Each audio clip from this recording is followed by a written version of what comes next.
Once you have downloaded the app in the Play Store and open it, you will enter a picture with 3 menu items. Language, so you can switch to your preferred language. Vehicle number. Here you need to enter the vehicle number you have been given by ANCO. Name. It's not your name, but the driver number you've been given by ANCO. It is important that you enter the correct values, otherwise the ANCO system cannot approve the setup.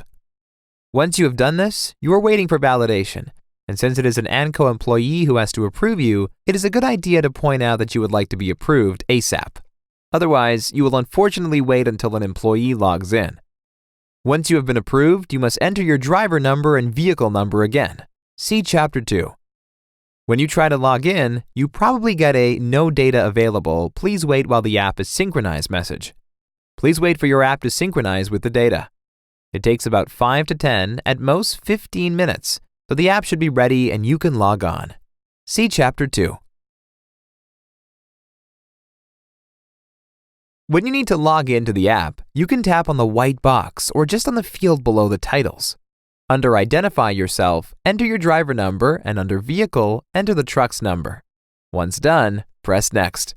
On the next page, enter the number of kilometers that the truck has driven. Once done, print on Next. Then you are ready to use the app. To access the menus, swipe right. In the Menu tab, you have the various options.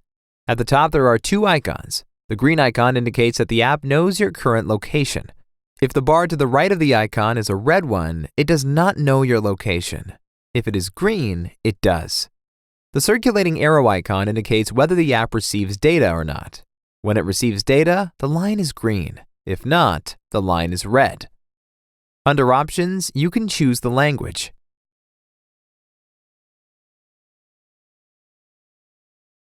And if the device has a built-in SIM card, you can turn on roaming.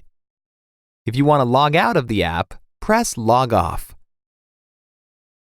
If you want to close the app, press Close Down. Then it shuts down and ANCO can't see your location. You do not have to log off to shut down, and you should actually log off as infrequently as possible. When you tap Messages, you can receive and send messages. Incoming messages are read with sender's email address. Tap the message to read the message.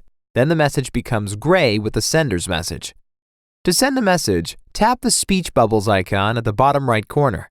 Here you can write a message and press the green OK button to send. If you want to send a quick message, press the gray list button with the 3 stripes. Here you can then select a message you want to send by pressing it.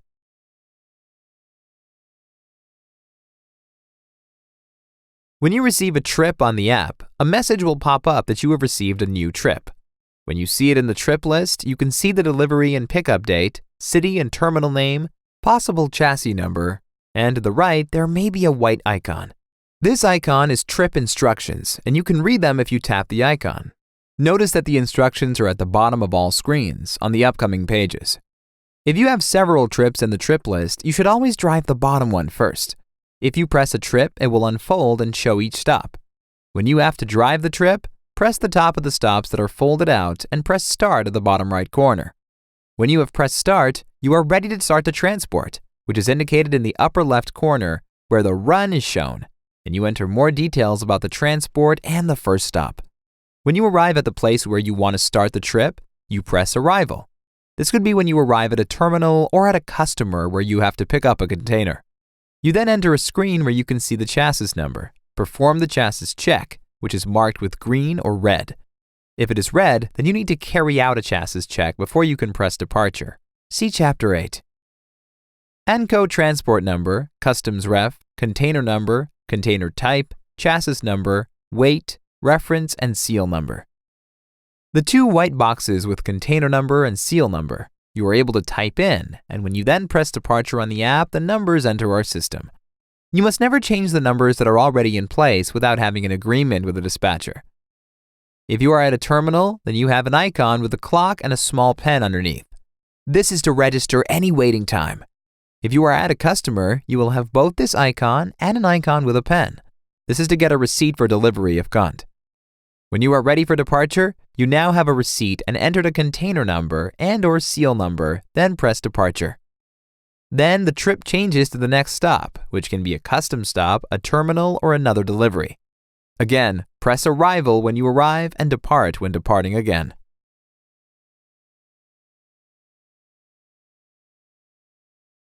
Here you arrive at a container terminal. If you just have to unload or load at this terminal, it's very easy.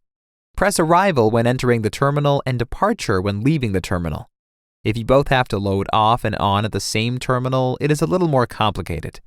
You press Arrival when you arrive at the terminal. Once you get the container off, you will press Departure and Arrival on the next trip as soon as you have the opportunity. When you have got the new container on and are leaving the terminal, you press Departure. It is important that you try to enter it as accurately as possible so that the arrival and departure times we receive are reasonably accurate. Here you arrive at a customer to deliver a container. It can either be a delivery wait or a delivery hookoff. When you arrive at the customer, you press Arrival. When the container is delivered, either emptied while waiting or hooked off, remember to get a receipt. If you have been waiting for emptying, then use the clock and pen icon. If you have hooked off the container, then use the icon with the pen. See Chapter 9 for an explanation of waiting time and receipt. When you drive from the customer again, you enter Departure. You can make chassis check in several places. When you hook on a container on chassis, then the Perform Chassis Check line is red, and this means that you must carry out a chassis check to get on. Press the red line, and then you get into the checklist. Here you can press each box when checking the chassis. You can also press the Select All icon with the 3 bars at the bottom, and then all the boxes become green. If the chassis is OK, press Next. If you want to note a defect, press the box where the error is. You are then asked if you want to go further and fill in more information about the error. Then a box appears where you can describe the error. At the bottom, there is a camera button. You can take up the 3 pictures that are sent when you are done. When you're done, press Next. When you come out again, the chassis check line is now green and you can move on. If you drop off an empty chassis and need a new one, the system will remember the number of the chassis being hooked off. It is therefore important to change the registration number. Press the gray line with the chassis number and enter the new registration number. It is important that you enter the registration number and not the internal ANCO number. Press OK and you will get to the checklist. In the main menu, you can also select Chassis Check. You can use it if you see one of our chassis that is damaged and would like to report it.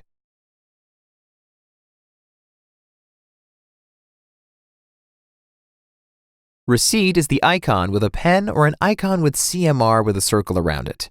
Waiting time is the icon with a clock and a pen. Press the receipt icon and you will come to a page where at the top you will find ANCO's internal file number, container number, and seal number. Once the customer has signed, their name must be entered on the line above the box. Touch the gray line and type the name. You cannot move on until the name is entered.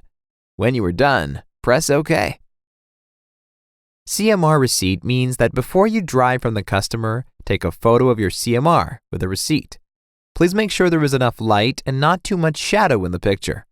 Once you have taken the picture, you can approve by pressing Save. When you return to the delivery stop, you can see that the image is attached next to the CMR icon. You cannot move on until you have taken a picture of your CMR. When you press the wait time icon, you are prompted to specify a reason for the waiting time. Select the actual one and press OK. Here you see the selected waiting time, and below are the registered hours and minutes. If it is not correct, press the row over the registered time. Then open a window where you can change both date and time. Note that this window looks different depending on which device you have. When the waiting time is correct, enter OK. You can then show the customer the screen so that he or she can see the container number, seal number, and time period before signing in the box. You can now see that the waiting time is next to the waiting time icon. If the waiting time you have registered is incorrect, then press the X to the right. Then you can delete the waiting time and make a new one. When you have made waiting time, you do not need to make a receipt as well.